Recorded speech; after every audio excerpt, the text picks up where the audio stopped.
Assalamualaikum warahmatullahi wabarakatuh. Perkenalkan, nama saya Nur Solihin dengan NIM 2009116039 dari Prodi Sistem Informasi. Di sini saya akan membahas mengenai kuis UAS Teknik Peramalan. Di sini saya akan menjawab kuis 1 sampai dengan kuis 4. Baik, selanjutnya mengenai kuis 1.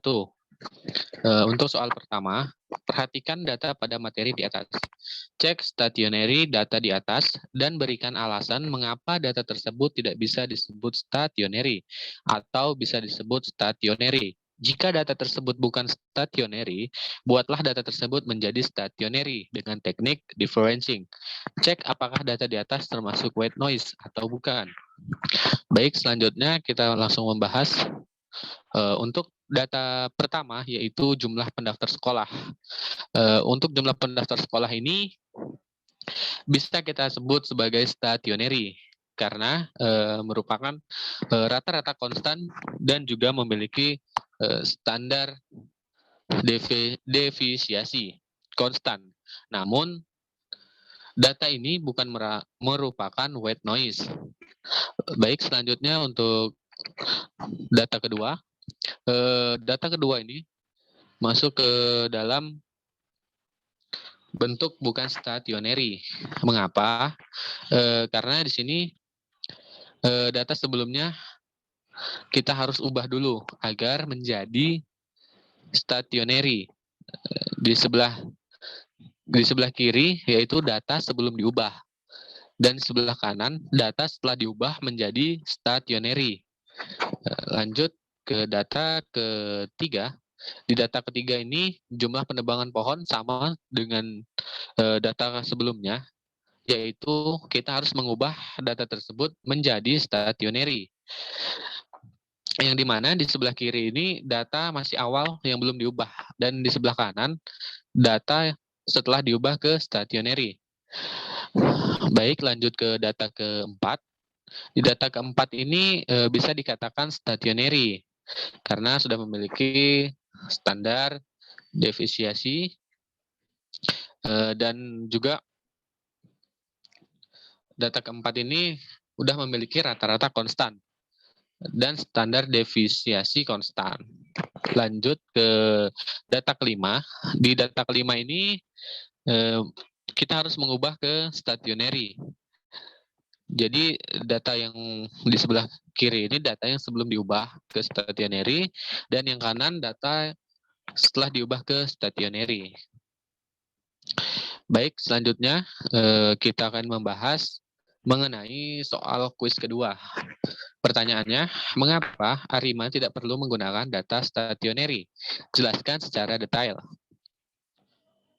Langsung saja, untuk metode Arima yang biasa disebut dengan metode Box-Jenkins adalah metode yang digunakan untuk peramalan jangka pendek dengan asumsi bahwa data deret waktu yang digunakan harus stasioner, yang artinya rata-rata variasi dari data yang dimaksud bersifat konstan. Arima ini digunakan berdasarkan asumsi bahwa data deret waktu yang digunakan harus stasioner, yang artinya rata-rata variasi dari data yang dimaksud adalah konstan. Namun, ada beberapa hal yang terjadi ketika suatu data tidak stasioner. Dalam mengatasi ketidakstasioneran data ini, dilakukan proses differencing agar data menjadi stasioner. Karena model autographic AR, moving average, MA, autographic moving average AR, MA, tidak mampu menjelaskan arti dari differentiating, maka digunakan campuran yang disebut autographic integrated moving average atau ARIMA atau ARIMA P, D, dan Q, sehingga menjadi lebih efektif yang menjelaskan proses differencing. Pada model campuran ini, series stasioner merupakan fungsi linear dari nilai lampau beserta nilai sekarang dengan kesalahan lampaunya. Karena ARIMA termasuk ke dalam suatu model yang berasal dari metode Box-Jenkins, yang mana metode ini digunakan untuk data yang tidak statis atau non-stationary, dan suatu data time series yang tidak stationary harus diubah dulu menjadi stationary. Selanjutnya kita akan membahas mengenai soal ketiga. Ya, pertanyaannya, Arima memiliki suatu parameter P, D, dan Q. Jelaskan secara singkat apa yang dimaksud dengan P, D, dan Q. Bagaimana cara mendapatkan nilai tersebut?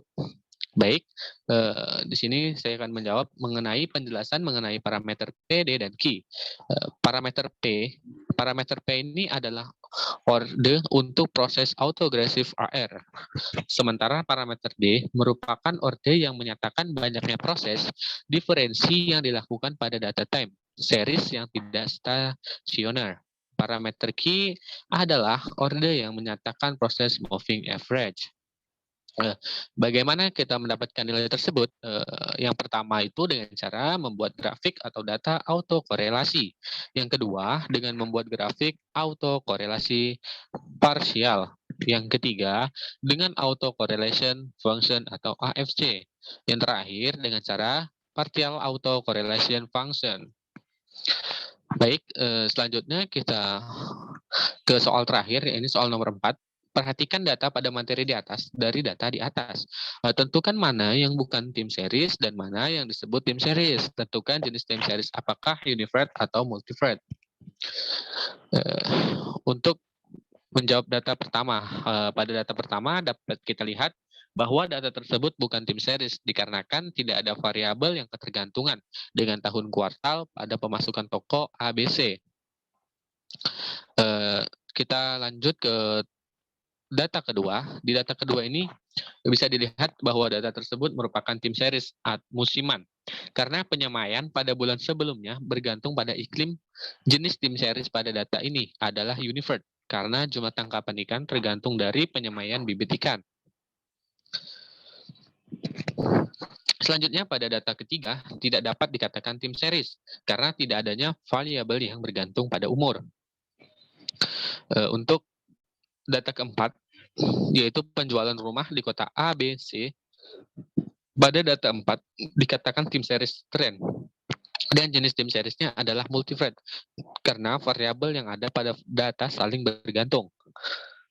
Selanjutnya untuk data kelima, tidak dapat dikatakan tim series, karena terdapat banyak sekali data yang tidak valid.